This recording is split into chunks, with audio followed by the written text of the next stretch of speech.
what's up everybody? Good morning. I'm doing this in my living room, so forgive me if there's a little echo.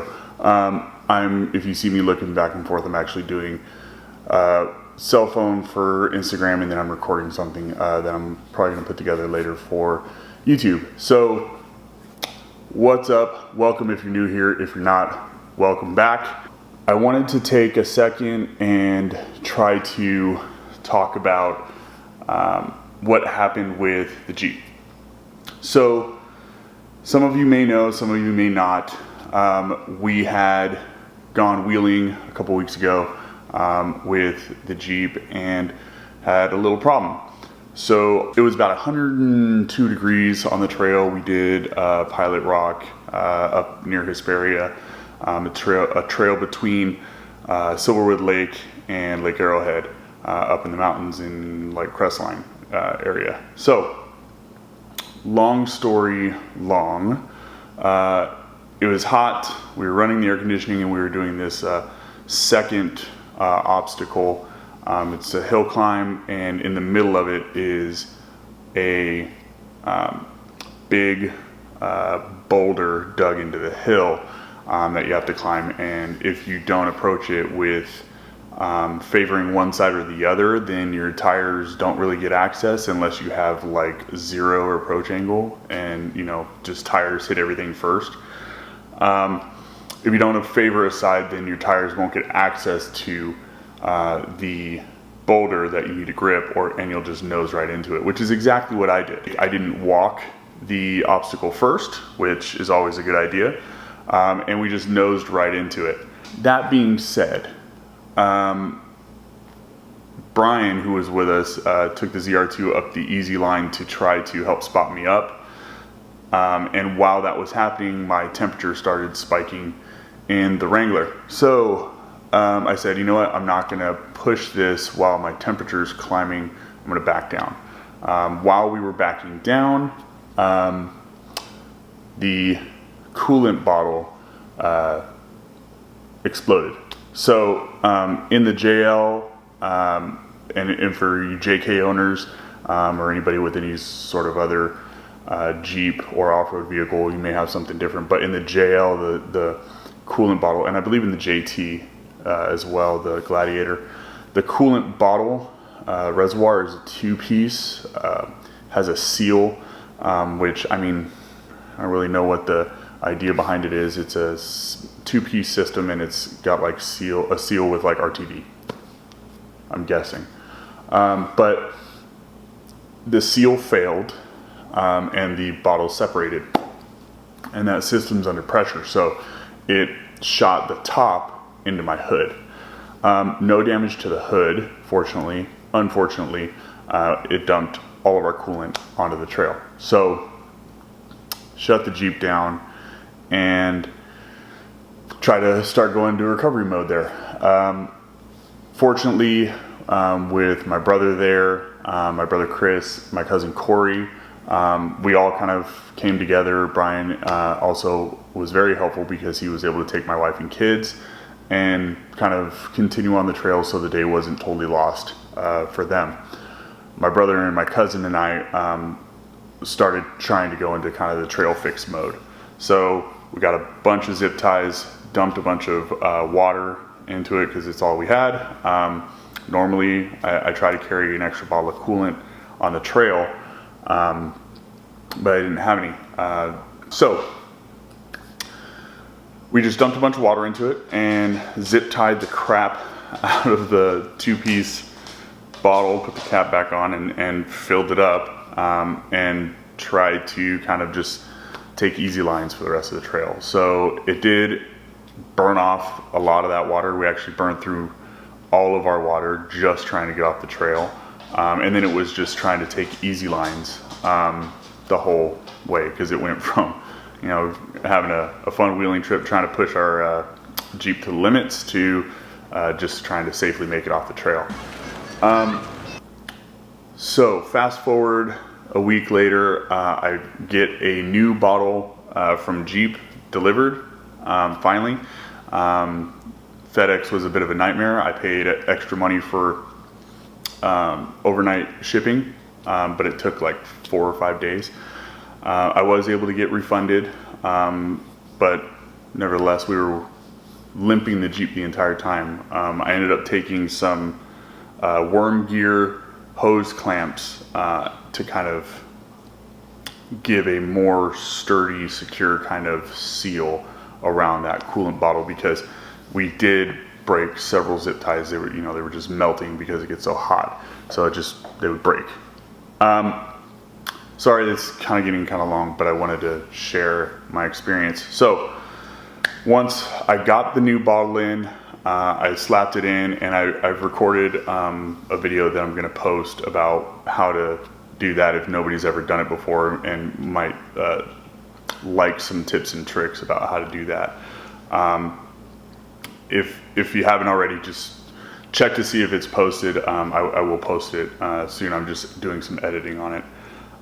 So installed the new bottle, and the same day took it into Hemet, Chrysler, Dodge, Jeep, Ram. No affiliation, but they always treat us well. I really enjoy their service. I've had some bad experiences with some dealerships, so I encourage you guys to be very selective about who you take your vehicles to for service, because I suspect that some of the issues we're having and have been having with Whiplash are due to who we have been taking the vehicle to service. It is a dealership. I'm not going to mention who it is. If you're in the Inland Empire area and you are curious, you can hit me up on Instagram in my DMs. If you're not following me on Instagram and you're on the YouTube channel, go to Instagram and search Whiplash JLU, and send me a DM, and I'll give you guys the rundown, but I don't want to blast them in this forum. But if you're in the local area and you're curious about my experience with a particular dealership, I want you guys to make sure that you guys are getting taken care of. So be very selective about who you take your vehicle to. That being said, we have never had any issues at Hemet. All of the Jeep recall work, all of the service, everything that they've done, it's always been very quick service. They take care of us very well, and they're a busy dealership. They do a lot of turnaround. I was surprised to see how many people they have in and out of there every day, but they never give you any problems. If there's a recall, if you have a problem, they are on it. They're always willing to help, and I love that.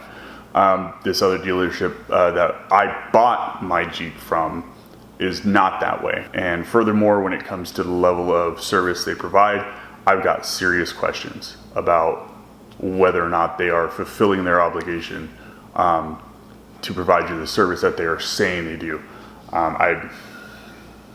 But that's enough on that. So I took the Jeep to Hemet and explained everything to them about the temperature problems we've been having kind of from Jump Street. I always thought, it's the new turbo. It's the new, 4-cylinder, 2-liter turbo. It just doesn't like to be hot. It doesn't like to heat. It always has problems cooling. And you get robbed the power on inclines when it's hot. Like every summer we had these problems before we did anything to it. Like our first trip in Vegas, a week after we got it, we were having problems. But I always just assumed, hey, it's a forced induction vehicle in the heat, and it's a new motor. Maybe we'll figure it out. But I digress. My wife was always like, it shouldn't be doing that. It's a brand new car. I just wasn't really trying to worry about it much. So anyways, because I took it in for service and they never told me there was any problems, which I'm thinking that there were problems and they just weren't telling me, but I trusted them. So I took the time to explain to Diego, who's the assistant service manager at Hemet, Chrysler, Dodge, Jeep, Ram, and explained everything, the heating problems that we've been having since the beginning with the vehicle, the service history. I mean, through the Jeep Wave program, we've taken everything to the dealership that we bought it from, because, you know, that's what they told us that we needed to do. Turns out that's not the case. But took it to them for service and explained, you know, hey, look, I did get one of my recalls done at Hemet because this other dealership that won't be mentioned in open forum said that they couldn't do it, that they had to submit a claim or something. And my cousin, who bought his white Jeep at Hemet, said, you know, he went in for the same exact thing that I went in for, but they did it same day, no issues, no ifs, ands, buts, questions about it. They took care of it. So I took mine to Hemet, and same thing, they took care of it, no problems. So that was a red flag. That being said, explained everything to Diego over at Hemet, and he said, yeah, sure, no problem, we'll get it in, and we'll do a pressure system test on the cooling system. We'll get all new coolant in there, and we'll go. And then I wanted him to do some other service items, you know, brake fluid, front and rear differential, and, you know, just to have it done, because we were planning a trip.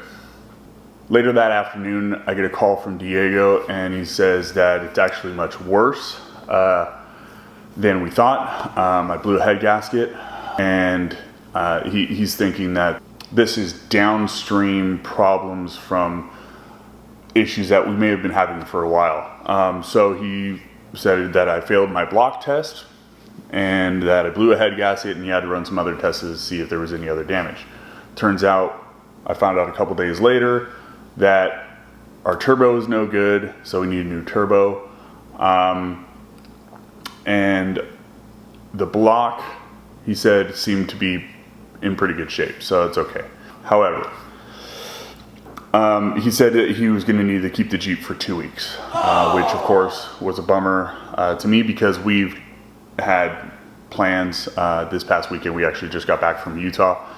We were there for a couple of days, but we were actually planning this trip for a little bit.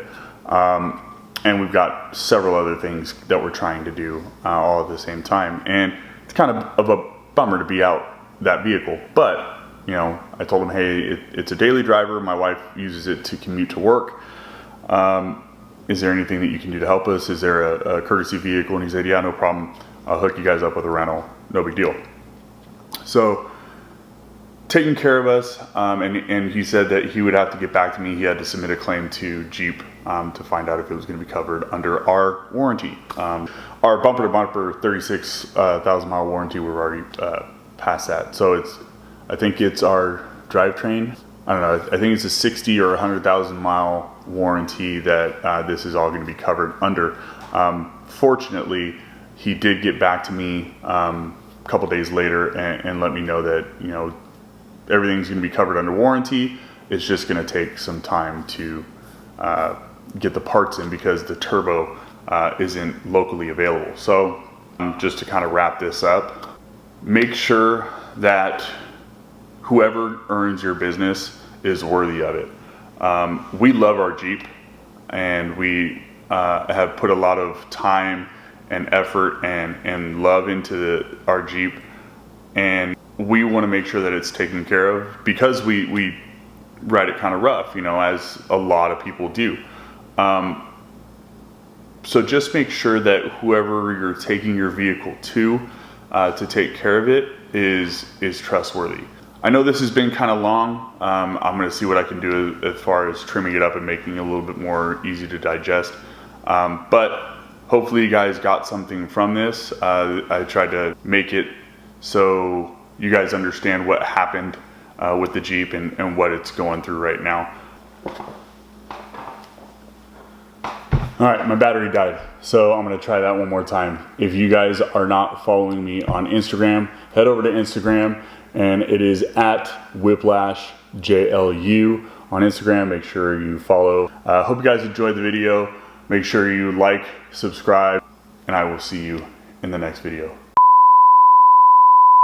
So, hang on. My dog.